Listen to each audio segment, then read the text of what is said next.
Hello students, welcome to पुरातन सरस्वती विद्या मंदिर inter college E classes. My self Sunil Sharma. आज हम स्टडी करेंगे वेयर इन्फिनेटिव के बारे में। कल हमने पढ़ा था इन्फिनेटिव के बारे में। इन्फिनेटिव क्या होते हैं? जब किसी वर्ब से पहले टू आ जाता है तो वो इन्फिनेटिव वर्ब बन जाती है। उसकी हिंदी करने पर जो हमारी वर्ब होती है उसके लास्ट में ना, नी, ने आ जाता है। अब आज हम स्टडी करेंगे bare infinitive.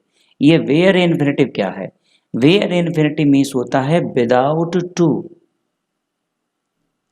Without to infinitive, बिना टू के इन्फिनेटिव बनाना।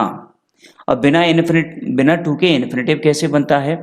वेयर इन्फिनेटिव का अर्थ है बिना टू के मेन वर्ब का यूज करना, और उसका जो सेंस निकलेगा, जो मेन वर्ब है उसका जो सेंस निकलेगा वो वर्ब के बाद में लास्ट में ना,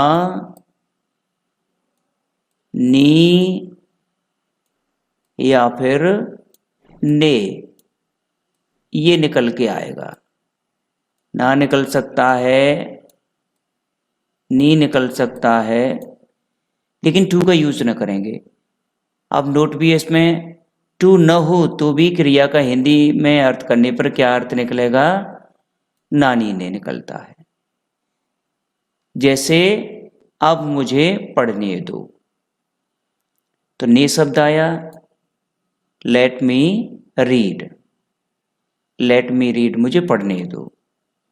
मैंने मोहन का काम करवाने में, ने शब्द आया करवाने। तो आई helped Mohan finish his work. यहां टू नहीं आया फिनिश से पहले, तो ये फिनिश यहां पर और ये ऊपर रीड, इनका जो यूज हुआ है वो किस रूप में हुआ है? वेयर इन्फिनेटिव के रूप में। वेयर इन्फिनेटिव में हम टू का यूज नहीं करते, ध्यान रखें आप। कुछ वर्ब्स हैं जैसे let, see, watch, feel, hear, help, notice, make, bid, need और डेयर आदि क्रियाओं के बाद हम टू का यूज नहीं करते। लेकिन ध्यान रखना,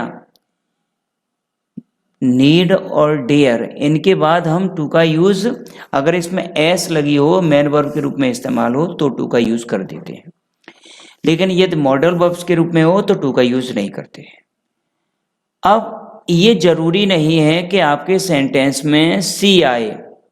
हो सकता है सी की सेकंड फॉर्म सो आ जाए, सी की थर्ड फॉर्म सीन आ जाए, वॉच की सेकंड थर्ड फॉर्म कोई सी भी वॉच्ड आ जाए, फील की फेल्ट आ जाए, हियर की हर्ड आ जाए, हेल्प मान लीजिए हेल्प्ड हो जाए, यहाँ पर नोटिस्ड हो जाए, मेड हो जाए, बिड की सेकंड फॉर्म बेड आ जाए या थर्ड फॉर्म बिटेन आ जाए, तो भी हम वहां पर टू का यूज नहीं करते। इस बात का आपको ध्यान रखना है। कुछ वर्ब्स ऐसी होती हैं जिनके साथ में केवल वेयर इन्फिनेटिव का ही यूज होता है, इनके बाद में हम टू का यूज नहीं करते हैं। तो इसलिए हमें इनको थोड़ा सा ध्यान में रखना है कि टू का यूज नहीं होगा, फिर भी जो हिंदी निकलेगी वो इन्फिनेटिव के रूप में ही निकलती है। और ये हमारे इन्फिनेटिव भी होते हैं लेकिन विदाउट टू वाले होते हैं। तो इनको अच्छी तरह से आप लर्न करें और ध्यान कर लें। ये इन्फिनेटिव का ही एक चैप्टर है। बोर्ड में हिंदी में जो स्टोरी आती हैं उन स्टोरियों में इस प्रकार के सेंटेंसेस आते हैं। तो उन सेंटेंसेस को करने के लिए कई बार हम क्या करते हैं कि इन वर्ब्स के बाद में टू लगा देते हैं, और टू लगाने से सेंटेंस हो जाता है बिल्कुल गलत, इनकरेक्ट हो जाता है, और हम खुश हो जाते हैं कि हमने सेंटेंस सही कर दिया है।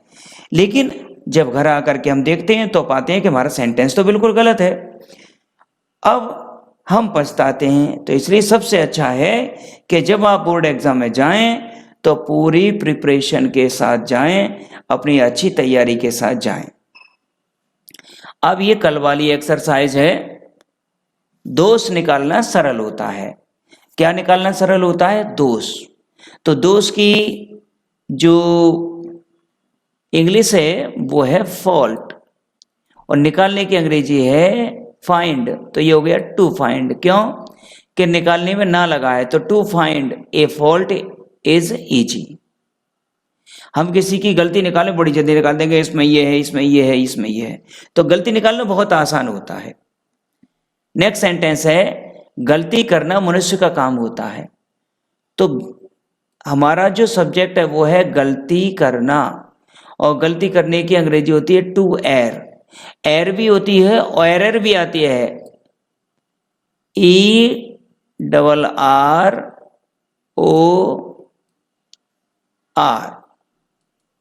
ये एरर शब्द है, टू एरर। तो एर की जगह एरर भी आ जाता है। टू एरर इज ह्यूमन या to error is human means गलती करना मानवीय होता है। इसलिए आपने देखा होगा जब भी हम कहीं किसी जगह से कुछ खरीदते हैं तो जो रिसिप्ट हमें मिलती है लास्ट में नीचे लिखा रहता है भूल चूक लेनी देनी। मीन्स हम इंसान हैं, हमसे गलतियां हो जाती हैं। तो यहाँ गलती करना मनुष्य का काम होता है। तो टू एयर इज ह्यूमन। वह यहाँ खेलने आया था। क्यों आया था? खेलने। खेलने में पीछे ने लगा है। तो ही केम हियर, वह यहाँ आया था किस लिए? To play. ध्यान रखें, ये टू वाली वर्ब आगे आई है, वर्ब के आगे ये इन्फिनेटिव, तो ये सब्जेक्ट है। लेकिन यहाँ ये बाद में आई है तो ये ऑब्जेक्ट के रूप में आई है। सीता अब सोने ही वाली है। Sita is about to sleep, यहाँ भी ये ऑब्जेक्ट के रूप में आया। अबाउट क्या? प्रीपोजिशन इसके बाद में आया, तो ये प्रीपोजिशन के ऑब्जेक्ट के रूप में आया। अच्छा, वाला वाली होती है, उसमें हम क्या लगाते हैं? अबाउट लगा देते हैं। वह फौज में भर्ती होना चाहता है। ता है, ती है, ते, प्रेजेंट इंडेफिनिट। तो ही वांट्स, वह चाहता है। क्या चाहता है? टू ज्वाइन मीन्स जुड़ना या मिलना या शामिल होना। किस में शामिल होना है? आर्मी, फौज में। महेश किताब पढ़ना चाहता है। Mahesh wants to read a book. Mahesh एक किताब पढ़ना चाहता है। अब पढ़ने में ना आया इसलिए रीड से पहले टू लगा दिया। क्या पढ़ना चाहता है? किताब। क्या किताब? एक बार में एक ही पढ़ती है इसलिए ए बुक हो गया। मैं आपका नाम जानना चाहता हूं। I want to know your name. तो आई वॉन्ट जानना ना आया है तो टू नो आ गया। I want to know your name. दिन में सोना अच्छा नहीं है। क्या अच्छा नहीं है? सोना। कब सोना? दिन में। To sleep in the day, ये हमारा सब्जेक्ट है इतना बड़ा। To sleep in the day is not good. वह अंग्रेजी बोलना जानता है। तो ध्यान रखें, जब किसी वर्क को हम करने की मेथड जानते हैं, जब किसी वर्क को हम करने का तरीका जानते हैं, तो वहां पर हम जब भी इन्फिनेटिव वर्ब का यूज करेंगे उससे पहले हाउ लगा देते हैं। How to speak. He knows how to speak, वह साइकिल चलाना जानता है। He knows how to ride a cycle. वह खाना बनाना जानता है। He knows how to cook meal. वह गाना गाना जानता है। He knows how to sing a song. तो हाउ टू का यूज करते हैं।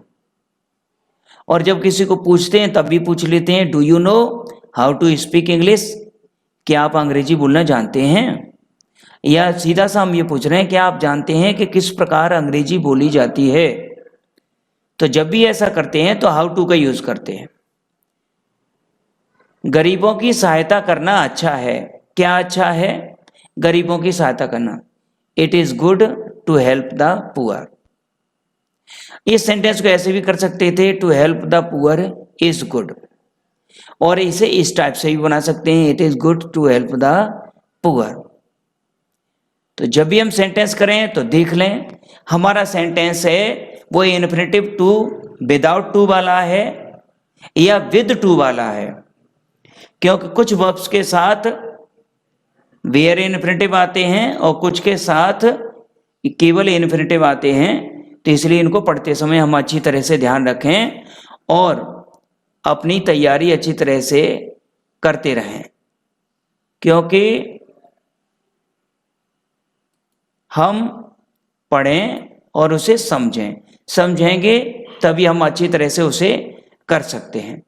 तो अच्छी तरह से आप इनका रिवीजन करें और नोटबुक पर जरूर करते चलें। एक्सरसाइज आप देख कर और करते चलिए, तभी आप उसे सॉल्व कर सकते हैं। Thank you.